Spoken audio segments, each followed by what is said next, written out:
So Warhammer 2 has been out since 2017, and Warhammer 1's been out since 2016, and Warhammer Fantasy in general has been out for like a decade before I was even born, so it's safe to say that a lot of people have given a lot of love to a lot of the different factions. And I've just been thinking that depending on who someone's favourite faction is, you can kind of get a good feel for what their playstyle is like, you know, how they prefer to play their campaigns and their battles, and, you know, some deeper insights into their personality as a whole. So that's what kind of inspired me to make this video. I just thought, you know, what does your favourite faction say about you? So you like playing a particular faction, what can we ascertain about your personality from this? Full disclosure though, this is an idea that I completely got from Timio, who's a Rainbow Six Siege YouTuber.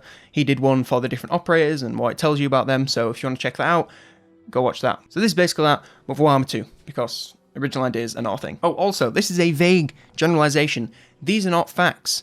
This is meant to be taken in a jokey manner. If you are not this person, say you like the Empire, and you don't like how I describe people who play the Empire, this is not a personal attack on you, this is just something fun, and this is opinions, and this is generalizations. So don't take it personally, and let's go.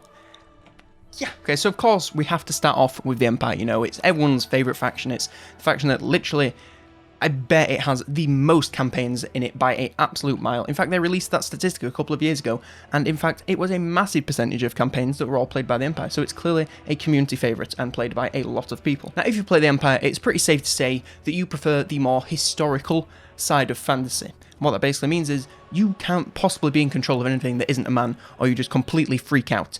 You see a lizard, you see a rat, you're like, ugh, that is disgusting. I must be controlling a man because I am a man and we are men. Or women. No discrimination there. But as for the playstyle, you admire the flexibility that the faction gives. You like the fact that no matter which category you want to pick from, they have a good unit in basically every single one of them, and this allows you to have a variety of army comps if you want, although most of us know that when we get a single army comp that works, we're pretty much just going to spam that like copy pasta. You're also not brave enough for politics with anyone outside of your own race. This of course stems from the fact that there is no advantage to that. They're not going to help you summon the elect counts, they're not going to help you unite the Empire, so why would you bother? And that is what you long for. You long for the day that you do unite the Empire, and you can hear Cal say that iconic one-liner, "Summon the elector counts," and that you can actually do it. You can summon the elect counts. That is all you care about. You don't care about anyone else. You just care about the Empire, the men, the man, the Cal. I'm gonna sneeze. Next up, we of course have the Dwarves, and you, if you play the Dwarves and you love them more than anything else, then you, my friend, are a proud believer of the fact that size does in fact not matter, and you are desperate to prove this no matter what the consequence. You use the small size to your advantage, with a small hitbox and heavy armor, meaning you can outlast nearly any opponent. Speed may be a concern for you, but you know that even if an enemy gets around behind you, it's not going to do anything to break even your ranged units, since they can fend for themselves pretty much as well as most melee units in the game. You also use superior technology over petty magic to dish out devastating amounts of damage without a need for Ponzi mages. You never forgive, and you most certainly never forget. If you stub your toe on a nightstand in the middle of the night, you are going to write that in the Book of Grudges, and you will come back for that nightstand when it least expects it. As for the greenskins, you've waited since Warhammer 1, you've tried your best over and over and over to take over the world, and just when you think you're getting there, you get crushed by the Dwarves and the Empire and the High Elves and just about all the other good factions in the game, and you're getting sick of it. You've been waiting for years for an update that will propel you to the stars, and it may soon be here. On a stream that not many people watched, they announced that Grimgor will soon be the best, and the Greenskins will have an update coming very soon, so be excited for that. Also be excited for me to do lots of coverage on it when we have more information. That stream that they did had like 3 viewers, and then a Reddit post, and then all the other big channels got to it before me, so that's just great. But yes, very soon.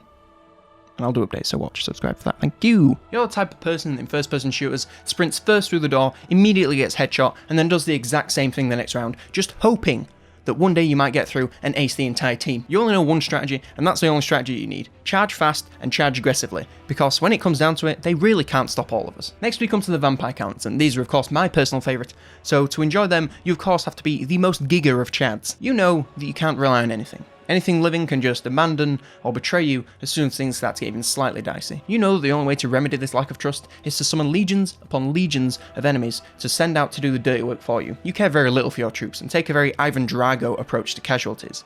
And to be honest, you pretty much should, because you can just summon a whole troop of them the next turn anyway, even if you lose the whole army. In battle, you only care about number one, and that is you, the Lord. Every other unit on the field is there to keep you safe and ensure the enemy is off the battlefield before they can even touch you. The result is all that matters. How you get there is of little consequence. Now we come to one of the saddest cases of all, the Warriors of Chaos. You are desperately waiting for Game 3 so you can get some attention with the Chaos update that's coming then. Hopefully. I pray, because good God, they need it. You've been waiting all of these years since Game 1 to be able to do anything other than just harassing the top of the map every couple of turns, and just declaring war on the entire world. You have a deep-seated hatred for literally every other race in the game. You can't stand the fact that they are on your map. You need to raze them to the ground and completely get rid of any trace of any form of humanity or civilization on the map. You may not have the strongest army or campaign or literally anything in the game, but your commitment to war and relentless attack is something that I truly admire and absolutely do not want to play. Please don't vote for them in the poll. I'm begging. Bretonia, the land of Gamamel.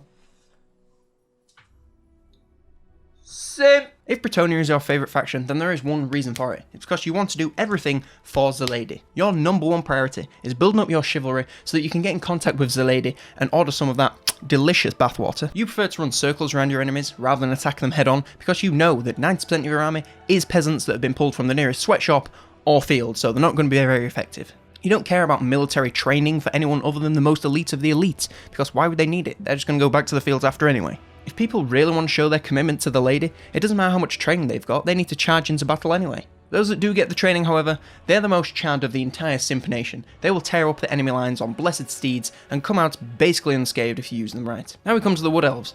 Does anyone actually play them? Like, genuinely, no one plays them because they have just done nothing since their DLC dropped in 2017. They're just not good. You shouldn't play them.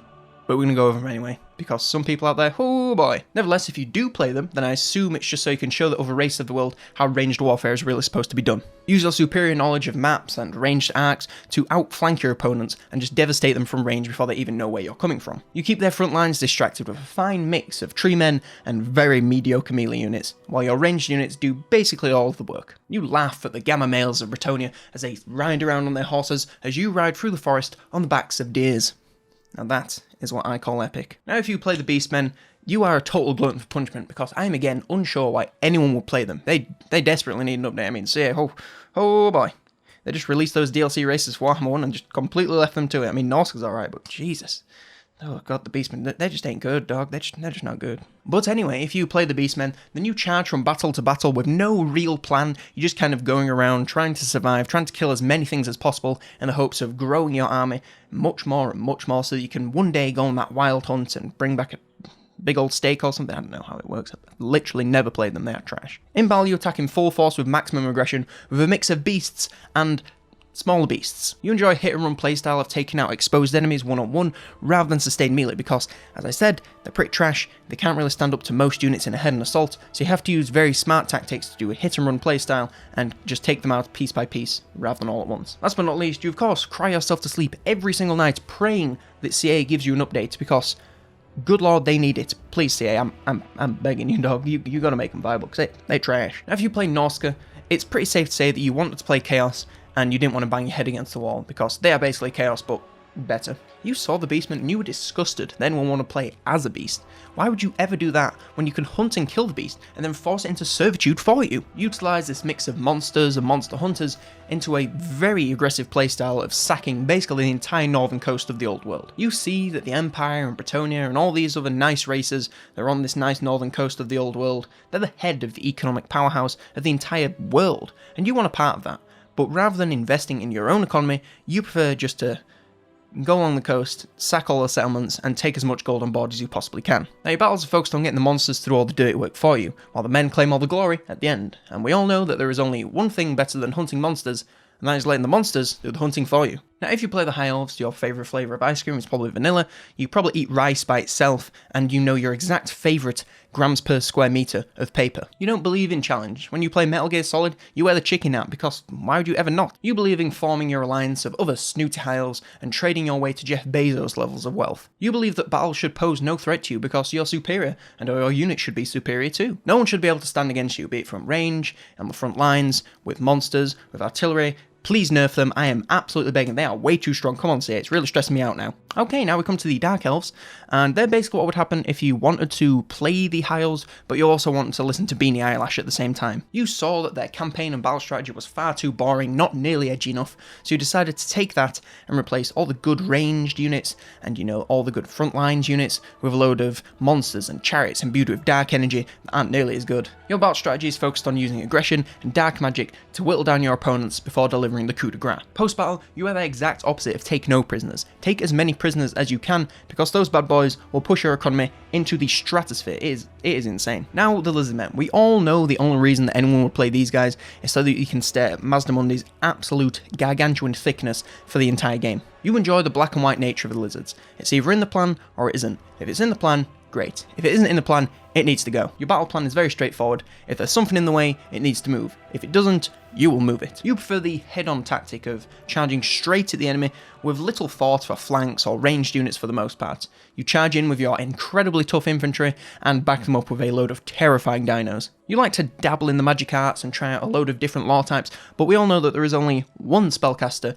that will rule them all when it comes to Lizardmen, and his name is Lord Croak. Having Lord Croak is literally just like having your Lord and Saviour there. The Skaven may have literal nukes, but you have something better. Nukes that you can cast multiple times a battle.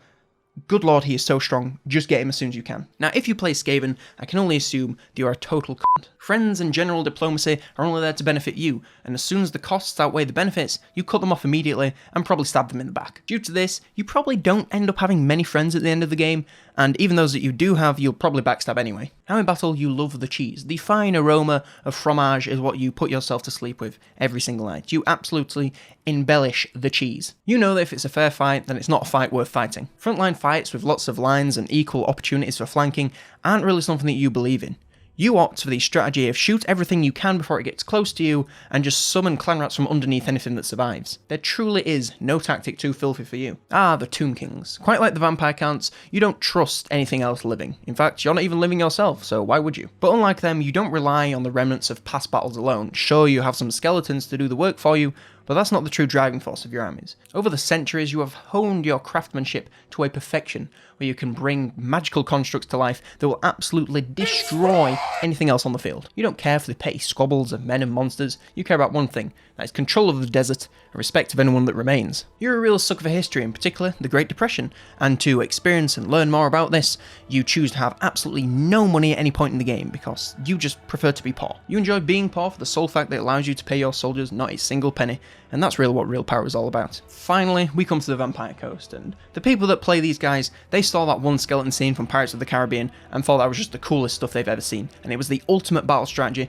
that could never possibly go wrong. You enjoyed the gunfighting of Empire and Napoleon for some reason, and want to relive that in the Warhammer universe. Unfortunately, there are so many more things that can flank your ranged units and just completely stop them from firing and make it into a complete struggle fest. You don't really have a goal in your campaign other than getting as much booty and looty as you can get your hands on. Of course, you like to dabble in making the lives of the coastal factions as hellish as possible, so you do some raiding up and down pretty much every coastline in the game, and it's incredibly annoying. You give little thought to diplomacy and expansion, because why would you need anything when you have your ship? Quite like the strength of the wolf is the pack, the strength of the pirate is the ship, and exactly like the wolf, you'll defend the ship no matter what the cost. You can always make that back later. Oh boy, this ended up being longer than I thought it was. I truly hope you have enjoyed this video. If you have been insulted by anything, I apologise. As I said at the beginning, this is all meant to be taken in a jokey context, just a little fun video I thought I'd throw together after I saw that one from Batimio. Again, I'll put a link in the description to his video if you want to watch that. If you want to remember Six Siege, highly recommend it. It's very good. So if you enjoyed this video, be sure to leave it a like if you agreed. Leave a dislike if you disagreed, or you just hate me for no particular reason. I'd really appreciate that. If you have any comments thinking that, the Vampire Coast, I may have described them wrong, the type of play might be a little bit different, leave that in the comments, I'll be sure to read that. If you want to see more videos about Total War Warhammer 2, and a bunch of other strategy games that, I'm someday going to make a video on them, I pretty much have to, then be sure to subscribe, hit that bell notification, all that fun stuff, so that you never miss a video. But yes, goodbye my Zoomers, and have a wonderful day.